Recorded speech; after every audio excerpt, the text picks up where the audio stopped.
Hello and welcome to IceDJ Gaming's deBETA podcast episode 4. My name's Noah Graham and I'll be the host for today. Joining me to discuss controversial and hypothetical topics in the gaming industry, we have personified perfection, John Moore. How's it going, John? I'm good, man. Okay, and alongside him we have the enigma that is Cody. How's it going, Cody? I'm doing good, thanks. It's good to hear. Okay, so first we'll just start off with the standard games we've been playing, and we'll start off with you, John, if that's okay. So I continuously play FIFA 14. I think I squeeze in about a game or two just about every single night. I'll never get tired of playing that, and I'm looking forward to FIFA 15. I just recently got The Last of Us remastered. I was pretty pumped to jump into the multiplayer again, but when I got into the game, for some reason, either the connection or my controller was messing up, but my guy wouldn't move, so I couldn't make him go anywhere. So the game's still going on, but I couldn't move, so I would just get shot in the head, and I couldn't even do anything about it. So that was pretty frustrating, but a few games into it, it started kind of smoothing out, so it got a little bit better, and it was still it got pretty fun towards the end. And I think this weekend I'm going to start getting back into Final Fantasy 14. I got it about a week or two after it came out this year, and I played it for about a month, and then for some reason I put it down, but I think I'm going to try to get back into that this weekend. Oh, okay. Yeah, just going back to the Last of Us issues, do you think it might be because Naughty Dog weren't prepared for everybody to go online? Like, with The Last of Us, when it originally came out, everybody was obviously just going straight into the story, but this time, because everybody's played it, they're now going onto the game and going straight into multiplayer, so the servers might be like finding some bugs or something along those lines. Yeah, I know a bunch of my friends. They actually got it just to kind of to get into the multiplayer a little bit more. I know a lot of people just kind of, like you said, got into it for the story and kind of didn't really do anything with the multiplayer. But I think this time around, they were going to go straight for the multiplayer, and yeah, I think you might be right that it was kind of too much for the servers to handle. Yeah. So, what have you been playing, Cody? I've been playing The Last of Us as well. I've been having a lot of graphical issues. I think it might be installation, problems. I'm hoping that's what it is. I haven't heard too many other people having these problems, so it's good, but not good for me. So, but other than that, I've been playing JoJo's Bizarre Adventure All-Star Battle for the PS3. It's a fighting game based off a Japanese manga. It's been going on since 1987.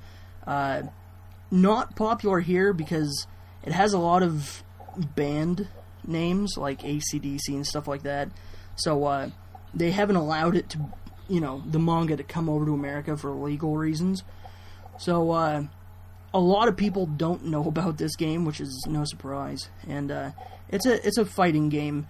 Kind of on the same vein of probably Tekken. It has the Z-axis turning. It's really fast-paced, though, so it's a fun friend game to play. People come over, kind of goof off. It doesn't take much to learn. Characters are really unbalanced. They're obviously better characters than others, which goes with the manga. There are some characters that can stop time and stuff like that, so it's kind of broken. And then I've also been playing Crypt of the Necrodancer, which came out the 30th, which would be yesterday. I've been waiting for this game for probably a month. It was made by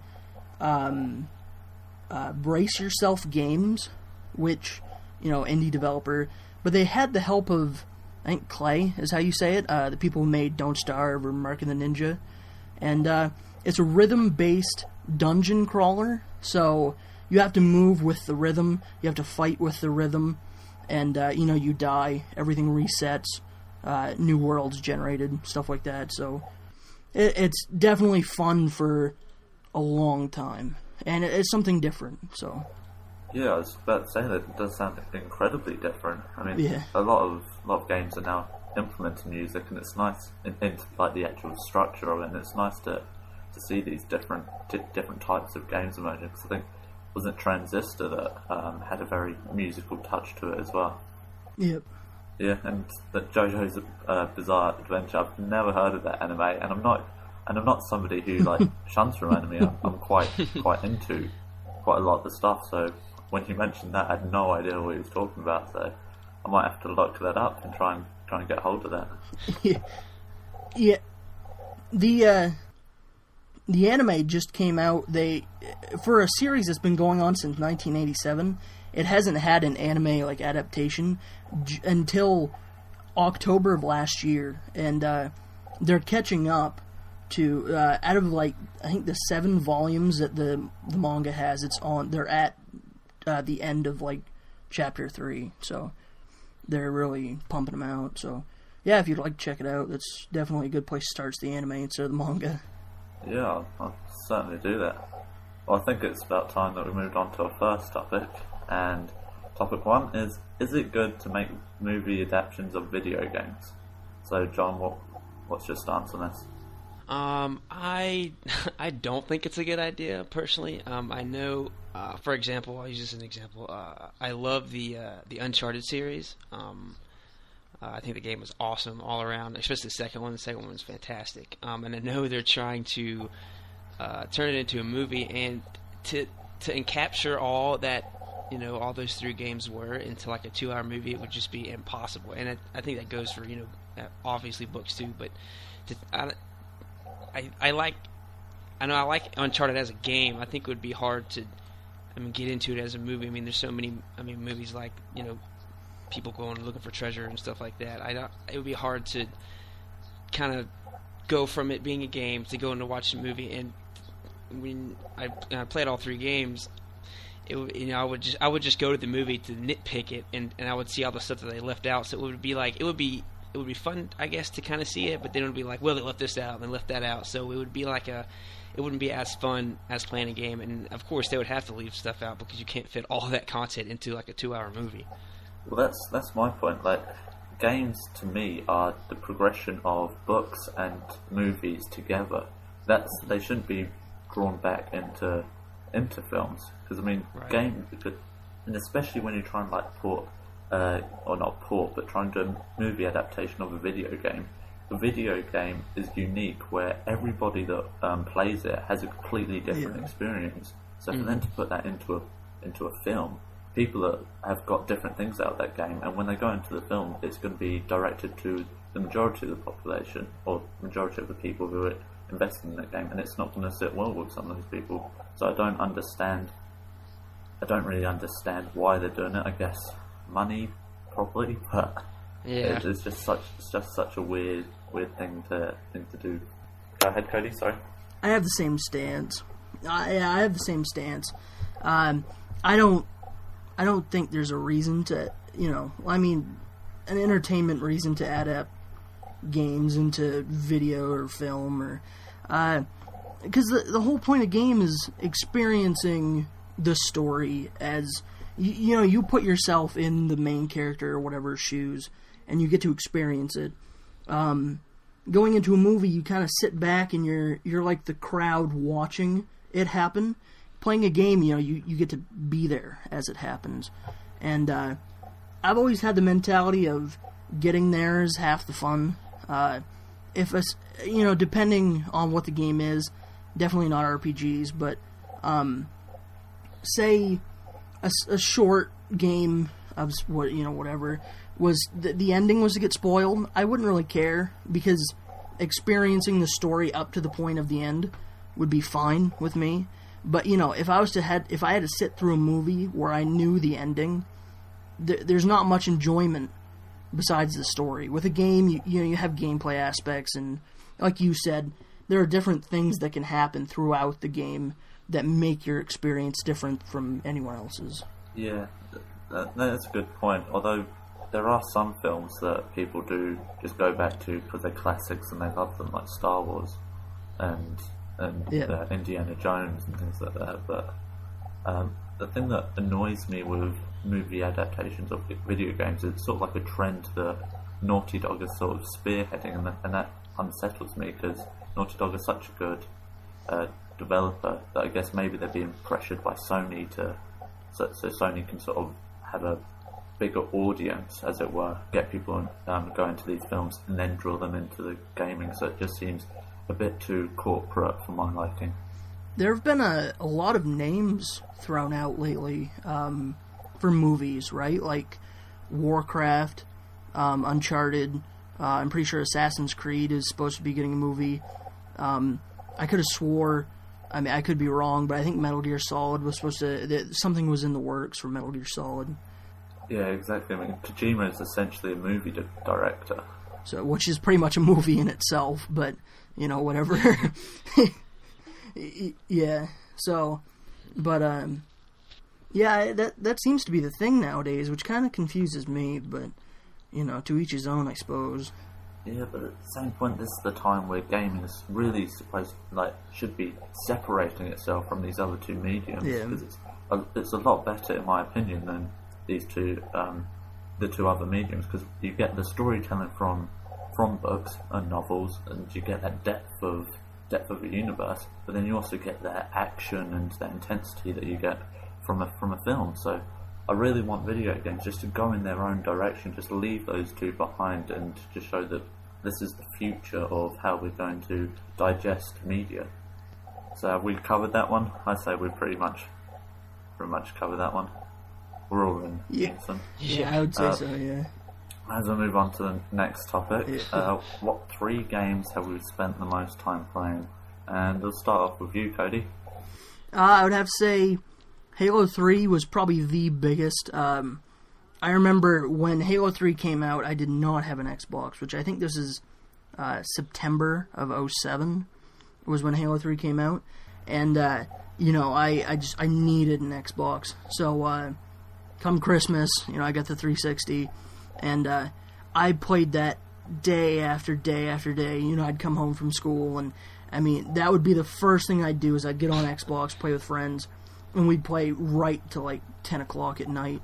And I couldn't even name how many hours I have, but I know it was my life until 2010.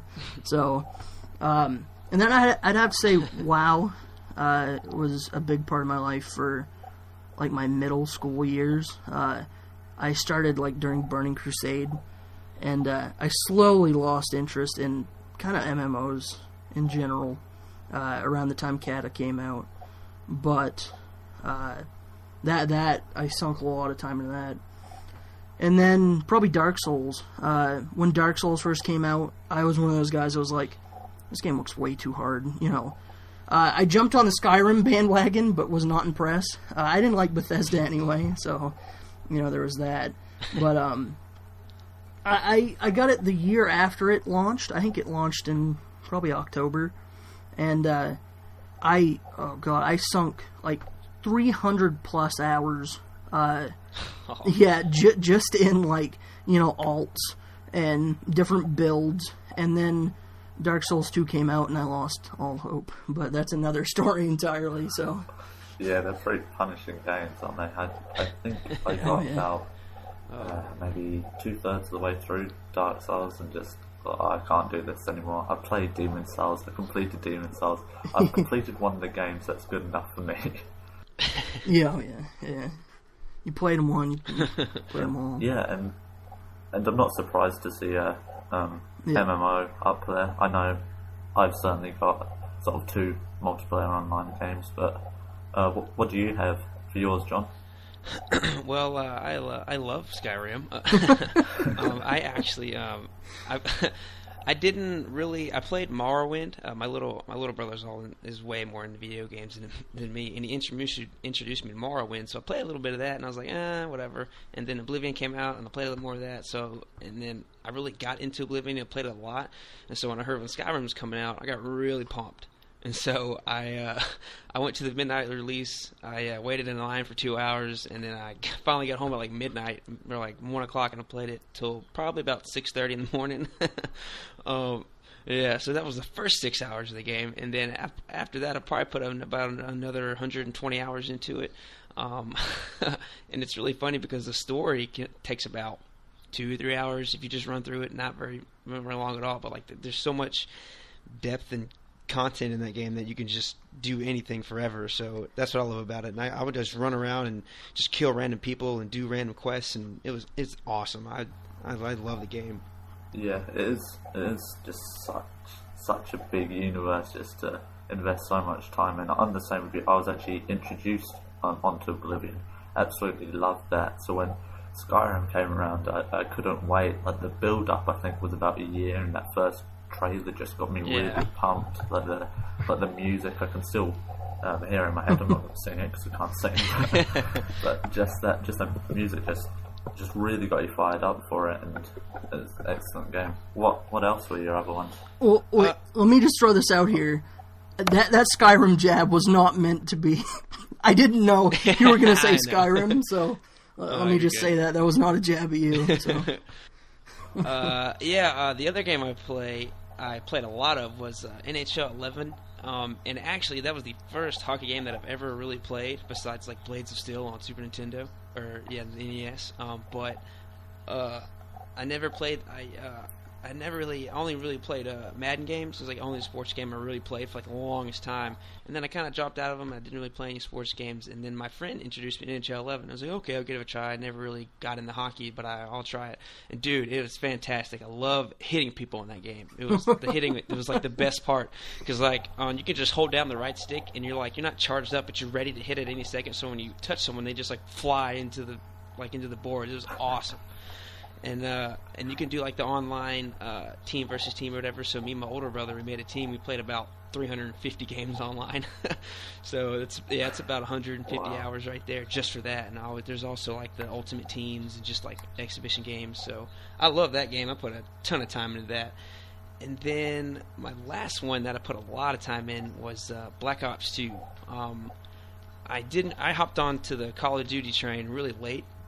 Black Ops 2 was probably really the first one I really got into multiplayer wise, and I sunk. I got it the day of, and like I think I took work off, and I got to like level 20 in the first day or something. I think I played it about a year and a half, 2 years, just solid, like just about almost every day, every day. So just countless hours in that game. Yeah, Black Ops 2 is the only Call of Duty I've ever bought and ever really played. I remember borrowing one set in World War II for Wii off of a friend, but Black Ops 2 is the only one that I personally invested some time into. I thought it was alright. I'm not a fan of first-person shooters, but I thought the multiplayer was good enough until all 13-year-olds started screaming at you. Right. That's another way of playing it. My three games that I've spent the most time in is, no surprise, is a cricket game. Much like you, it was actually my first introduction of a cricket game. I hadn't played any before that, and it was so good, and I spent so many hours that I was still playing it earlier this year, and this was made, it's EA Cricket 2007, it was made 7 years ago, and I'm still playing this year. I've only stopped because of the Don Bradman cricket, which is Game of the Year, as far as I'm concerned. But So, does EA still make cricket games, like 2014, 2015, whatever? No, they don't. That's the surprising thing. Yeah. They sold, I'm not sure if they sold the rights or somebody else just was just making them and they just didn't bother with them, but Big Ant, I don't know, hasn't been another cricket game since Ashes 2011 or 12, I think. Oh, so not that far away. Yeah. Not too long ago, but the amount of people that are into cricket, maybe not in America, but certainly India, like those subcontinent countries, and then you've got Australia and England and South Africa, there is a market for it. Oh, yeah. It's just nobody wants to touch it for some reason. But Big Ant have done a solid job, and hopefully they can extend on that with next iterations. My second one that I spent the most time playing is RuneScape, and the reason why I spent so much time here is because it was my first sort of introduction into the sort of MMO genre. But at that point, I also had nothing to do, so I didn't mind grinding for 5 hours to get one level. But I think it was more the fact that my brother and my cousin were quite engaged in that universe as well, and they were always talking about it. So I thought, I best play this just to make sure that. And my last one's a MOBA, the very popular League of Legends. I started playing it when I was in year 12 at secondary school. A bunch of friends started playing it, so I thought I'd best get into that, and played it for about 2 years. And I would play at least 2 or 3 matches a day, and they're roughly about half an hour, so I was at least putting an hour and a half into it each day. And my overall count for matches is over 1,000, and averagely you'd say a game is 20 minutes, so you can do the maths for that. But it's quite a lot of time wasted, and I've kind of forced myself not to play it. I'm not too bothered about it now. I haven't touched it in quite a few months, but I kind of drew myself away because you're not really getting too much out of it. I mean, you're having fun, but there's no sort of end goal. You can just keep playing and keep playing and keep playing, and it's a bad sort of cycle to get in. Just real quick, have you ever thought about getting to Dota 2? They just had the international, and it's like they won like $5 million or something. Yeah, I'd never be good enough. I mean, I downloaded Dota 2 and I started trying to just like, no, don't get into this. You get into this, it's another 1,000 hours, and you just can't do it. That's awesome. I think we have enough time for our third topic. Yeah. And it's, what's our most embarrassing gaming secret? And I want John to start off with this because he promised me it would be funny. So go ahead, John. Okay, I kind of have 2. I'll save the funny one for after this big one. Okay, so Yeah. I'm not a Mario fan. Like I played all the games, Super Nintendo, NES. I played a bunch of them, Mario Kart, all the Mario Party, but I just don't like. I like the games, I just don't like Mario. Like I like Yoshi for some reason more than I like Mario. I don't know why. I don't like the short plumbered guy. I don't know why. I just never. You relate to Yoshi more than you do Mario. The green animal, I can relate to that more. Yeah. So I really don't know why. Like I loved all the games, and I love all the games now, but I just don't like. I don't like the dude Mario.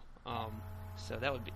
I'm actually in a similar position. I don't hate him, but I just don't have any feeling towards him. I think you're right. There are much more interesting characters in the Mario universe than Mario himself. He's quite a blank personality. Right. I think a lot of people would agree with that too. Is they work on Mario as being like, oh hey, I'm the hero. I have no faults. And then it's like, Luigi, he's the brother who has emotion and everything else that Mario does not, which makes him more likable in a lot of people's eyes. But yeah, I'm sure they created Luigi just because they realised that Mario had no personality. So Luigi is way better than Mario just because.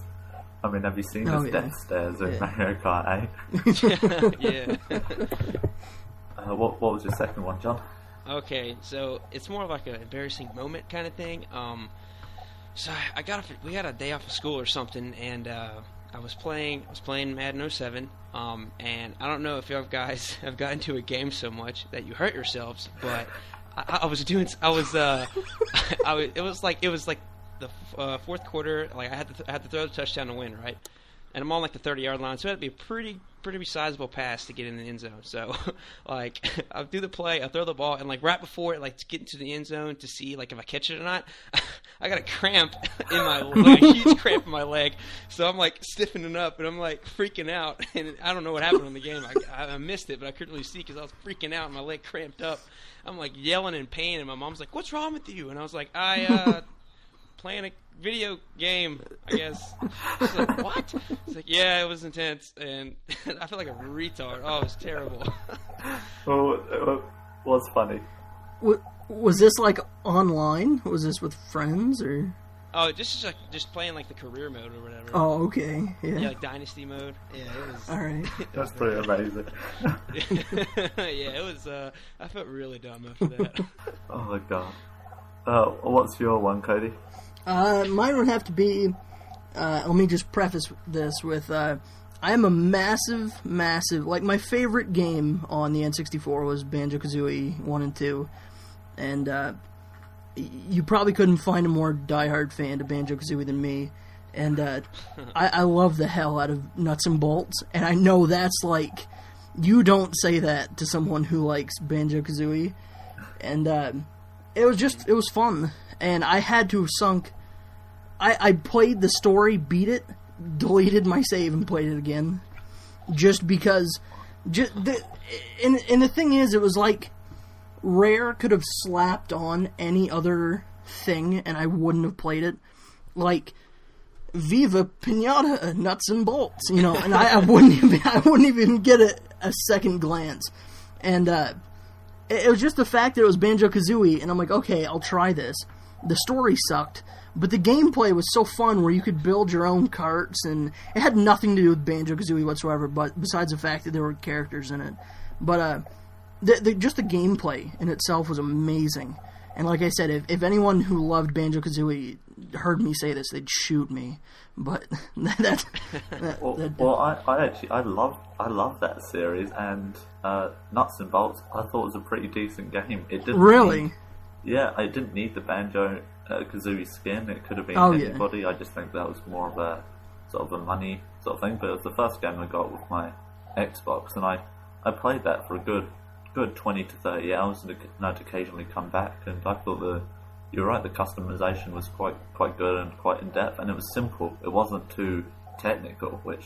Oh yeah, it had like blueprints, so I mean, like if you didn't feel like building a jet ski or whatever they had you need, it was like, oh, I'm gonna make a blueprint, have a jet ski or whatever, for like people who didn't have as much creativity as I did apparently, but it was fun. But yeah, the whole Banjo being on it was definitely a no-no when that came out. So yeah, I think that might have just got on people's like sort of nostalgia nerve kind of thing. Yeah, Banjo-Kazooie's always been sort of child-friendly, so it's no surprise that this one was Nuts and Bolts was similar to that. I think people just were expecting 3D platformer, and they got something different, which is a bit of a shame. Yeah, which was kind of how they advertised it at first too. Was I mean, they didn't show gameplay of like platformer, but they definitely had it set up like, this is the Banjo you know and love on a new console, and then it's like with carts, and they're like, well, carts, what's going on? Yeah, I think it would have been a lot better had they just done another Banjo-Kazooie and then done a side thing. But the fact that they just said, nope, this is Banjo-Kazooie, that's it. And I think that might have killed sort of Rare from wanting to do another Banjo, which is a bit of a shame, because they're such good games. I mean, they're one of the games that you just wish, well, why can't they just remaster those? Yeah. But then it depends who would get them. I guess Microsoft would, but I'd quite like to see it back on Nintendo, to be honest. I think that would really help them. Yeah. My most embarrassing gaming secret is about Zelda Ocarina of Time. I have played this game probably about 6 times, and not once have I completed it. And yeah, I'm a huge advocate of it. I love Zelda Ocarina of Time. I just have never completed it, and I do have proper reasons for this. Okay. So the first, for about 3 times that I played it, I was about 6 or 7, so I couldn't actually get that far into it. I would get up to just when you become grown up Link. Spoiler alert. grown up Link, and you were going to the grass temple and fire temple and all that, and I was just too young to actually get the puzzles, so I couldn't really find what items I needed to get through there. Then Nintendo 64 got stolen, and it was really annoying because it was that golden cartridge as well. Nintendo 64 got stolen, so I wasn't able to play it for about 4 or 5 years, not until I came back over to New Zealand when we got the Wii, and then we got like the GameCube collector's edition. Oh yeah. And so I got into Zelda Ocarina of Time, got up to Ganondorf's castle, and the game froze. And every time I loaded it and tried to get into it, it would just freeze. So I thought, I'm not having any of this. Waited another few years. This was about last year or the year before. I started playing it again on the Wii, and my Wii remote broke. You can't win. It doesn't want me to complete it. No, and I love the game, but... Yeah. God, that is unlucky. Yeah, I'm gonna complete it at some point, I promise you. But You're gonna be like, Well, like you might want to. deathbed playing it. See, you might want to, but I don't know if your console will, by the sounds of it. Yeah. I'll try and get the 3DS version and do it that way. Yeah, well, Surely it can't happen twice. I say don't wish harm on your 3DS now. I'll get to the end, I'll be fighting Ganon and I'll drop it. Oh no! That's it. Yeah, like the top screen will snap off. Yeah. Oh, well, that's pretty good. I think we should wrap it up for now. We've gone for half an hour. So thanks for joining us for episode 4 of IceDJ Gaming's deBETA podcast. I was Noah Graham, and you can find me on Twitter at NoahGraham17. That's NoahGraham17. And you can find John at MX2 Nerd. And you can find Cody At YDocVader, YDOCVADER. Okay, thanks for joining me, guys, and see you next time on the podcast. See ya.